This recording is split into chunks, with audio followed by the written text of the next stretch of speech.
तो पुण्यात्माओं, इस तत्व ज्ञान की रोशनी में हमें उनके साथ क्या होगा ये स्पष्ट दिखाई देता है।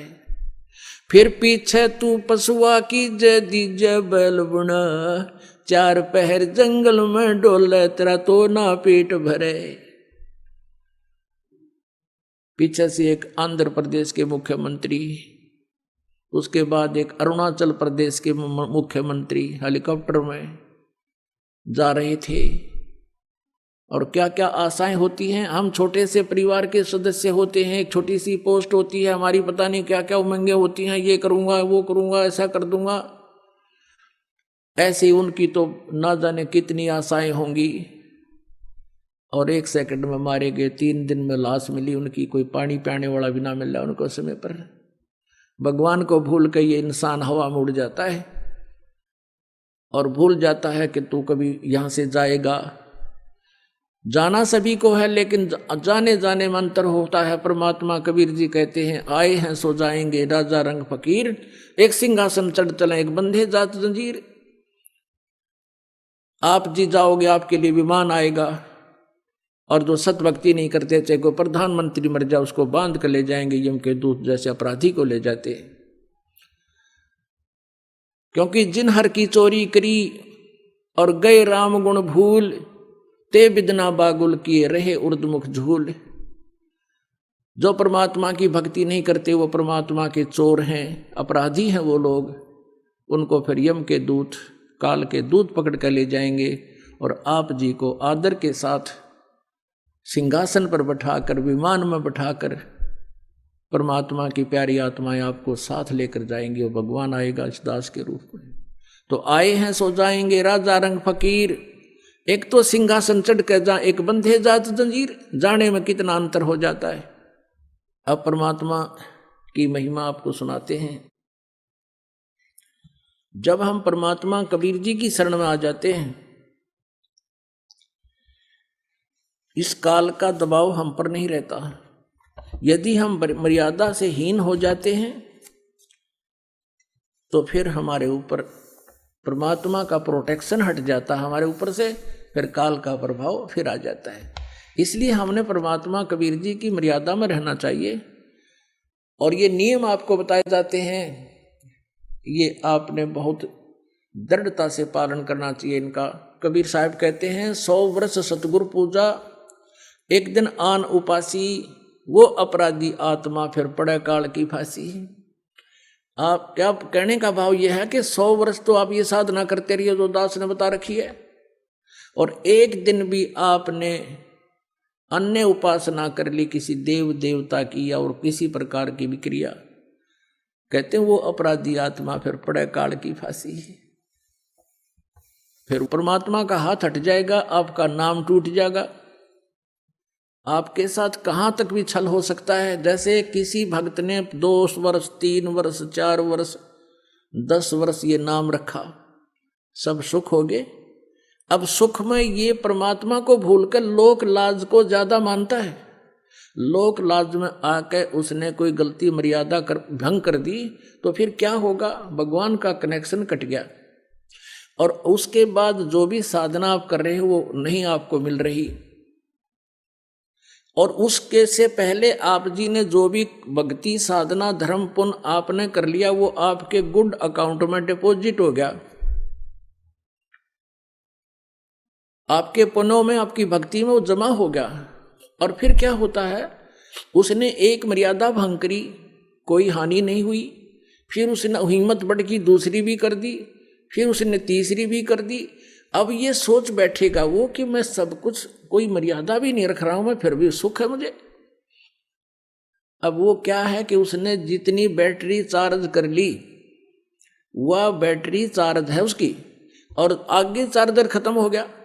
वो पिछले पुण्य जब तक चलेंगे उसको कोई आपत्ति नहीं आएगी। और फिर एक कदम आएगी, वह बैटरी एकदम काम छोड़ देगी इन्वर्टर की, फिर ना ट्यूब जले ना पंखा, फिर भागेगा इधर उधर धक्के खाने।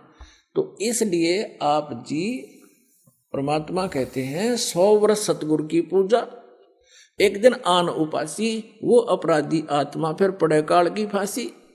अब परमात्मा कबीर जी के शरण में आने के बाद आप इन भूत प्रेतों को तो छोड़ो, आपको काल का भी डर नहीं रहेगा।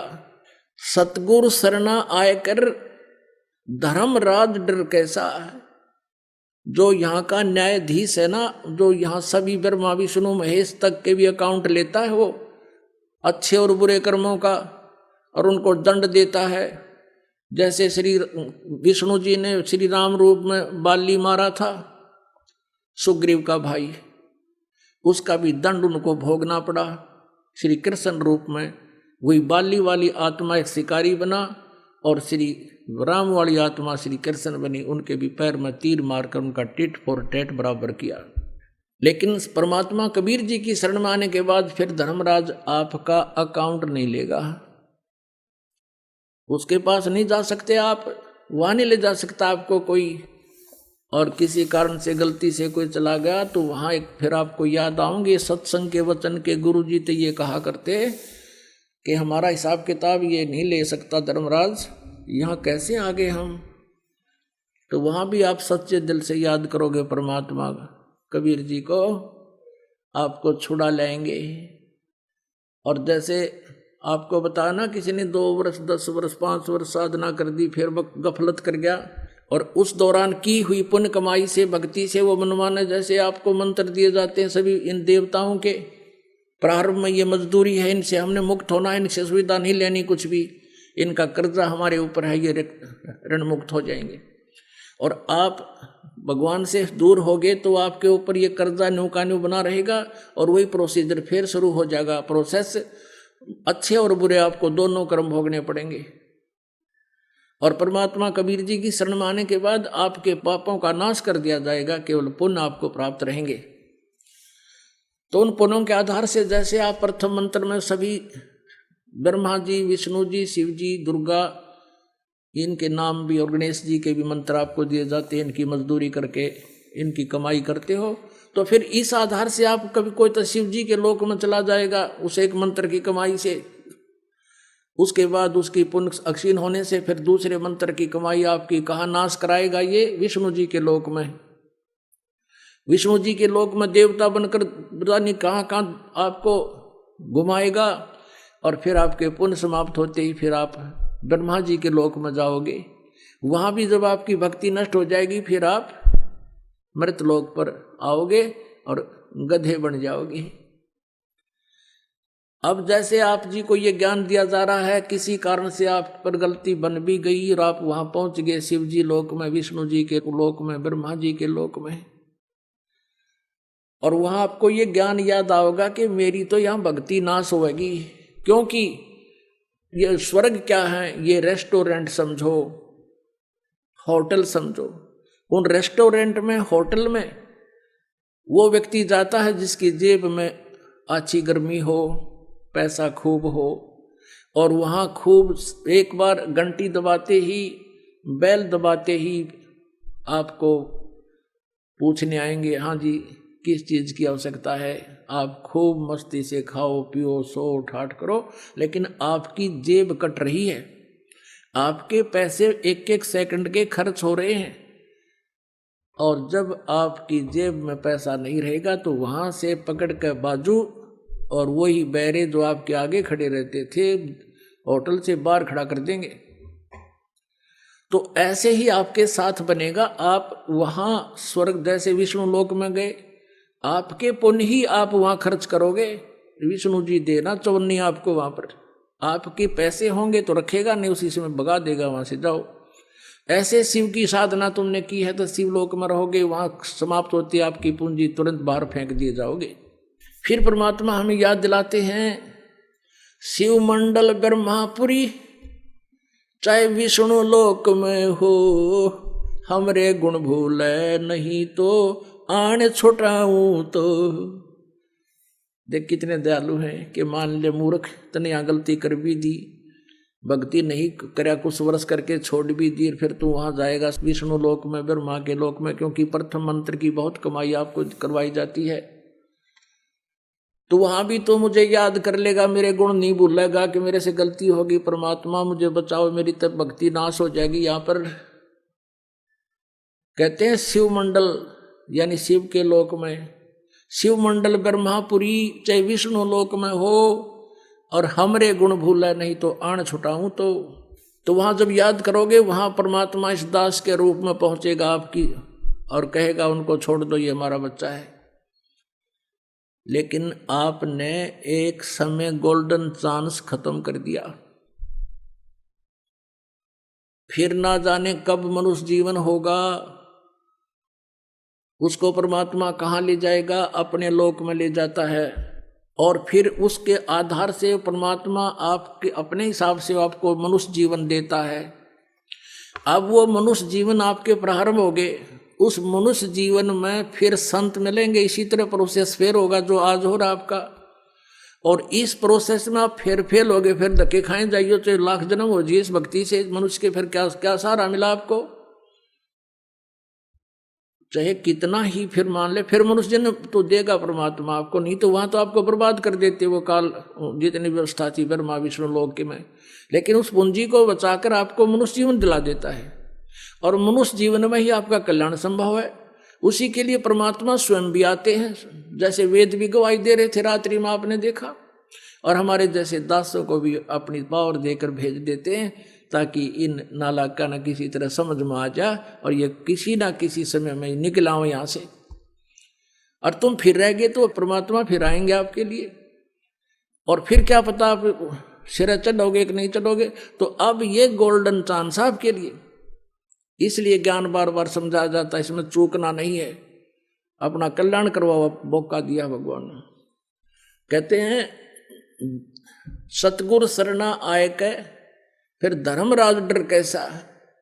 एक भक्त बताओ था, नु बोला जी मेरी रात्रि के समय 2 जने आए, मुझे पकड़ ले गए, बूंदी बूंदी शकल ऐसी बुरी उनकी, और ले गए। तो मैं उनसे कहूँ भाई कहाँ ले जा रहे हो, कि चल धर्मराज के दरबार में तुम्हें बुलाया है।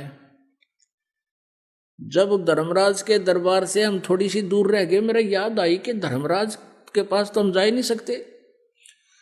तो मैंने उनसे कहा कि भाई हम धर्मराज के दरबार में नहीं जा सकते, हम तो कबीर साहब के शिष्य हैं, उनकी आत्मा है, तुम कैसे ले जा रहे हो, मुझे छोड़ दो। उन्होंने छोड़ा मुझे, मैं उनके साथ झगड़ा करने लग गया, गुट्टम गुट्टा हो गया हम। तो उनमें से एक ने बोला भाई तू नो कर, पहला पूछा धर्मराज से पता करके आ कि ये कह रहा है इतनी दृढ़ता से कि हमें नहीं ले जा सकते, तो जा। तो मैं वो एक तो मेरे पास खड़ा रहा, हर एक अंदर चला गया। तो उसने जाकर पूछा जी ऐसे ऐसे एक व्यक्ति है, उसका ये नाम है, और वो कहे मैं तो कबीर जी का भक्त हूँ और मुझे तुम नहीं ला सकते, हमारे साथ झगड़ा कर दिया, अब उसका क्या इलाज करें। धर्मराज बोला भाई, उसने देखा उसका अकाउंट, ने बोला रहा मरवाओगे मेरे को भी, छोड़ दो इसको तुरंत। तो वो भाग्य आया दौड़ा दौड़ा, आते ने बोला रहा छोड़ दे इसको। धर्मराज ने ऐसे ऐसे कहा कि मुझे मरवाओगे क्या, ये तो भाई परम शक्ति का हंस है, तुम कैसे ले आए मूर्खो इसको, अगजी आपका ही आदेश था। बोला भाई जल्दी छोड़ के आओ। तो कहते मैं वापस आया तो मेरी जब आंखें खुली, मेरा शरीर काम नहीं करे, जैसे पैरालिसिस हो जाता है, अधरंग, और पसीना आ रहा पूरे शरीर में, और फिर मैं धीरे धीरे नॉर्मल सा हुआ। यार फिर वह बात याद आई, रतरा गजब हुआ तो मैं मर गया था। और फिर वो दूना दृढ़ता आ गई कि सचमुच सच्ची बात है, परमात्मा के जो वचन है वो सारे सच्चे हैं। तो क्या कहते हैं, मूर्ख मनुआ काल की चिंता क्यों सताती है, सतगुरु अपना साथी है, वो तो हरदम साथी है। मूर्ख मनुआ काल की चिंता क्यों सताती है, सतगुरु अपना साथी है, सतगुरु हरदम साथी है।